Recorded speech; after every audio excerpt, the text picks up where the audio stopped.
আচ্ছা, ডিভাইসটি log in করার জন্য প্রথমত আমাদেরকে এই অ্যাপস ডাউনলোড করতে হবে। অ্যাপসের নাম হচ্ছে FNIOT, এফ নট অ্যাপস। তো এখানে আমাদের অ্যাপসটি ডাউনলোড করা ছিল, যার কারণে আমরা জাস্ট ওপেন করলাম অ্যাপসটি। তো এখানে আমাদের এই ডিভাইসের যে আইএমই নাম্বারটা আমরা এখানে একটু বসায় দিব। 3888827 3888827929213 3888827920018। ডিফল্ট পাসওয়ার্ড আমরা দিব 1 2 3 4 5 6।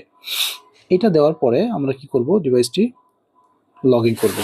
তো এখানে মডিফাই পাসওয়ার্ড, তো এখানে মডিফাইড মানে you have not change your initial log in password yet, please do so. So আমাদের পাসওয়ার্ডটা যদি আমরা মডিফাই করতে চাই, যদি আমরা নতুন কোনো পাসওয়ার্ড দিতে চাই, সেক্ষেত্রে আমরা পাসওয়ার্ড দিব। আমরা আগের পাসওয়ার্ডটাই রাখলাম 1 2 3 4 5 6, আমরা পূর্বের পাসওয়ার্ডটাই রাখলাম। আপনারা চাইলে নতুন কোনো পাসওয়ার্ড দিতে পারবেন। ওকে,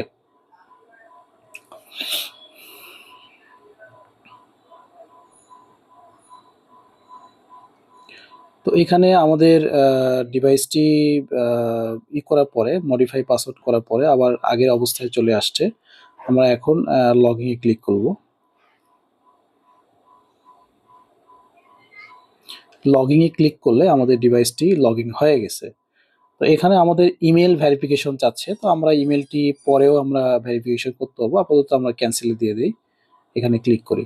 সো আমাদের ডিভাইসটি লগ ইন হয়ে গেছে।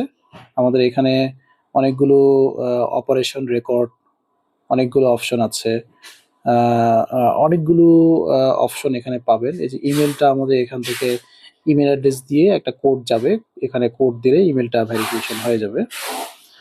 তো এখানে সেটিংসে আমাদের অনেকগুলো অপশন আছে, এগুলো প্রয়োজন আছে। লোকেশন, এইখানে আমাদের লোকেশনটা এখনো ডিভাইসটা আসে নাই, যার কারণ ডিভাইসটা আমরা এখনো অ্যাক্টিভেট করি নাই। সো এটা অ্যাক্টিভেট করার ওয়ে হচ্ছে যে ডিভাইসটি সিমটা লাগানোর পরে, ডিভাইসটি চালু করার পরে এই ডিভাইসটি খোলা আকাশের নিচে, মানে ওপেন স্পেসে, খোলা আকাশের নিচে 1 থেকে 2 কিলোমিটার রান করাইতে হবে। হাতে নিয়ে হাঁটা চলা করলেও হবে, বা বাইকে নিয়ে রান করলেও হবে, অথবা গাড়িতে নিয়ে রান করালেই হবে। তো খোলা আকাশের নিচে 1 থেকে 2 কিলোমিটার রান করালেই আমাদের ডিভাইসটি অ্যাক্টিভেট হয়ে যাবে। তো এইটা হচ্ছে মূলত ডিভাইসটি অ্যাক্টিভেশন করার প্রসেস। তো এই জিনিসটি আপনারা অবশ্যই মেনটেন করবেন। ডিভাইসটি চালু করার পরে, অ্যাপসে লগ ইন করার পরে খোলা আকাশে নিচে এটা মুভমেন্ট করাবেন। সো মুভমেন্ট করলে ডিভাইসটি অ্যাক্টিভেট হয়ে যাবে। তো আমাদের এখানে আরও কিছু ফাংশন আছে, আমরা যদি একটু দেখি। যেমন আপনি যদি একের অধিক ডিভাইস পারচেস করেন, সেক্ষেত্রে এখানে একটা প্লাস চিহ্ন আছে, প্লাস চিহ্ন। তো এখানে প্লাস চিহ্নতে গিয়ে এখানে লিখবেন go to register. So go to register গেলে আপনার ইন্টার অ্যাকাউন্ট নাম্বার, আপনার একটা নাম দিলেন, যেমন মেহেদি 1123, পাসওয়ার্ড দিলেন, এরপর আরেকটা সেম পাসওয়ার্ড দিলেন। সো এরপর নেক্সট স্টেপে গেলেন। নেক্সট স্টেপে যাওয়ার পরে আপনাকে দেখাবে যে 1 2 3 4 5 6, 2 3 4 5 6। নেক্সট স্টেপে গেলে আপনাকে enter the device number to bind. So আরেকটা ডিভাইস যে আপনি পারচেস করেছেন, ওইটার নাম্বারটা যদি আইএমই নাম্বারটা এখানে দিয়ে ওকে দিলেই আপনার 2টা ডিভাইস আপনি একসাথে দেখতে পারবেন। সো একের অধিক ডিভাইস অ্যাড করার সিস্টেম এটাই।